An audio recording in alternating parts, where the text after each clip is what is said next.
think it's an application for renewal. The motion, then it's as, it's the motion to consider, well, the item before us is the motion to approve a notice of non-renewal to commence non-renewal proceedings against Laboratory Charter School of Communications and Languages. So this is the non-renewal motion before us, and I appreciate your raising that to clarify the confusion on that. I see where it was confusing. Is there any discussion on this action item? Yeah, I'm want to bring up, I guess, all of the discussion, right? The letters that came in from the Pennsylvania Legislative Black Caucus, from the City Council, a number of teachers spoke, administrators spoke, and so forth. And what I heard consistently for people is, I guess, an ability to hear and understand and know what happened in general. And so everybody doesn't understand the process, right? I know we're doing a much improved job in terms of following the framework consistently, communicating better, and so forth. But I wonder, how we might consider, which was a request repeatedly to come talk to us, right? People said that we would be irresponsible to not talk and to help them understand what is happening and what has happened. And so wondering if we should consider that at all. Is there any other discussion? I think for me, Excuse Mr. Streeter, you want to go? I think the issue for me is, Mr. Streeter. I think the issue for me is, the letters, they did have an impact, right? I'm not a heartless, non-affiliated with the community person. But my issue is, it seems like in the discussion, it's a lot weighted on the academic, the lack of the PSSAs and things like that. When we have this, we'll talk about lab for now, we have issues that flow outside of the PSSAs, right? It's more of a death by 1,000 cuts, and I just can't sleep at night. This is where I'm at now. So if I am a parent, would I want to send my children to schools where it appears, based upon the information we have, they're having issues with getting background checks, right? It's like that level of safety concerns us, and we only get one bite at the apple, right? Every 5 years, the charter school law forbids us from having the ability to go in and do the type of interventions like we did at Bodine, where we just went and removed the principal based upon what the community said and what the students said. That's where I'm torn, right? So now I'm like, do I put on my community hat from communities that are analogous to this, or do I even put my administrator hat on, who has a fiduciary duty to the safety and well-being of students? And for me, I'm a little disconcerted with the fact that the notice didn't go out yesterday, and we're getting this letter today.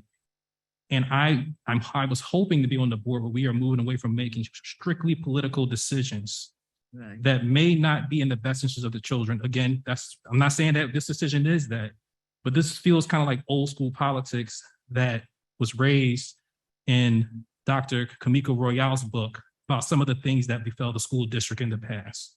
So I am torn, and I'm also a lawyer, right? So it's hard for me to throw away. Wait, can I please finish? It's hard for me to throw away these issues, and then knowing that there are multiple opportunities later on for due process. Highly likely the school won't close for a year anyway. And if the report does come out that there is discrimination, again, also want to cite for the record, we didn't assent to the report, the investigation, because we thought there was credence to the allegations. We wanted a wholesale look at how we do our framework anyway, as it relates to all charter schools, with the interest in looking at the Black-led charter schools, which is another misconception put out there in the ether. So knowing the facts that we know, knowing that we're trying to be a board that's not arbitrary and capricious, where it's easier to make allegations of discrimination, right? When we can say black and white letter rules, we're following those. I just don't know if every single time I make this decision, can a ninth hour letter from people who, and I'm in good faith, represent the interests of our community, can have that ability quickly to make that decision, knowing that I've had conversations with some of them and they weren't completely informed as to some of the issues, and actually were gassed at some of them, but in public weren't gassed. And that's exactly where I'm going, right? In terms of the data stands where the data stands, right?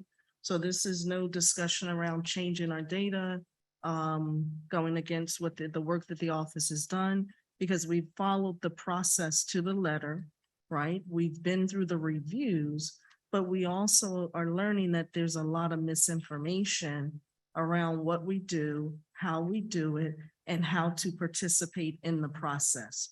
And so we are getting better, right, at engaging and helping people to understand how to participate in the process in general. And maybe we'll even modify the process at some point so it's more clear how to participate, when to write in, so it's not the ninth hour and so forth.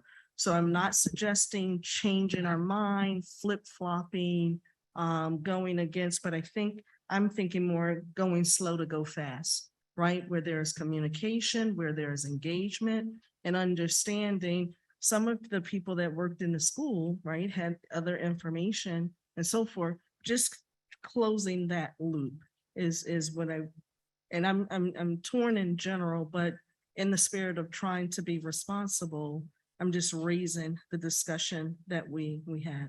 I disagree. I think that we have an unusually robust process that doesn't happen simply in a year. This is a process that begins in year one of the renewal.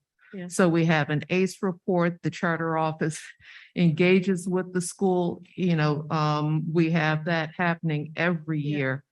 This is not the first rodeo for laboratory charter. A lot of these issues have been issues over the last decade. Yeah. So a lot of these operational issues have been concerns over time. And it's easy to think about the operational issues, organizational issues as de minimis. These are issues that go to the safety of children when you're not doing background checks, basic background checks, when you ignore the obligation to have a robust special ed program. These are fundamental obligations of a charter school. I agree with you. I agree that, in the coming weeks, as we hopefully go through a non-renewal process, it'll be an opportunity to better educate or to educate again people about the process. This is a process that'll play out probably through December. And there's a robust opportunity for people to come forward, put whatever evidence they want into the record. And so, I appreciate that folk have to, folk want to be engaged, but I encourage people to engage at the front end. I agree, Joyce, wildly, right? And I wouldn't trade, right, the robustness of the process. I'm not criticizing the process. I'm saying that we are often accused of talking to ourselves, right? And people don't understand necessarily how or when to participate. So even if we voted here to proceed, which we can, I want us to follow up in a responsible way and respond to the letters that have come in, respond to people who have talked, respond to the community in a responsible way. And people will know for next time. I also want us to reference the website today, right? Where people can learn the process, learn what the school is being evaluated against. So I don't want us to, be irresponsible for children. I wouldn't be here if I thought otherwise, right? I think our process is solid. I think we get better and better at it. Like any process, the more you demonstrate the rigor and the discipline around it. However, we have to talk to and engage the community also. And I don't want to ignore that. So I wanted to raise it so that we have the discussion that we're having. And although this year, there's we have less of a focus on academics, I think that's one thing that's noticeably missing from the conversation. And hopefully we can integrate that, because I think that aligns closely with our focus on student Okay. achievement. Ms. Fix Thank Lopez? you. Yeah, just a general comment, because I do think that you bring up some really important concerns, but a general comment, not specific to this renewal, but just in the work that we do is engagement is a two-way process, right? And effective listening is a choice. And so I think sometimes, we can engage till the cows come home. And no matter what the topic is, if somebody doesn't want to listen and really reflect on the facts, which might be hard to swallow sometimes, again, we can engage till the end of the day, and it doesn't necessarily mean that factual information is then what gets spread. Yeah, I Ms. would agree Danzig. with Ms. Lopez. But first of all, I would say that some people are being disingenuous. They absolutely understand it, but they want it their way. And I'm not just talking about the school, I'm talking about in general. And the other is that sometimes I worry that our parents are not being told the truth as it relates to how their school is truly performing.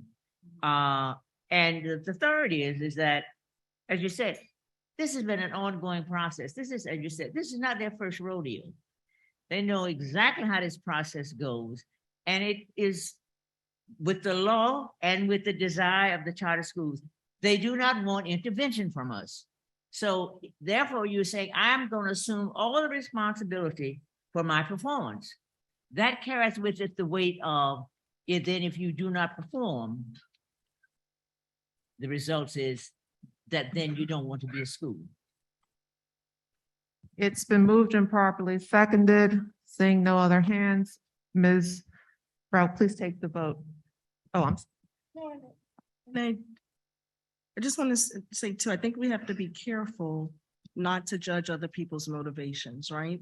And so if people come here, make a position, take the time to write to us and so forth, I'd like us to at least one, give the benefit of the doubt and consider it. And I think we're doing that here now.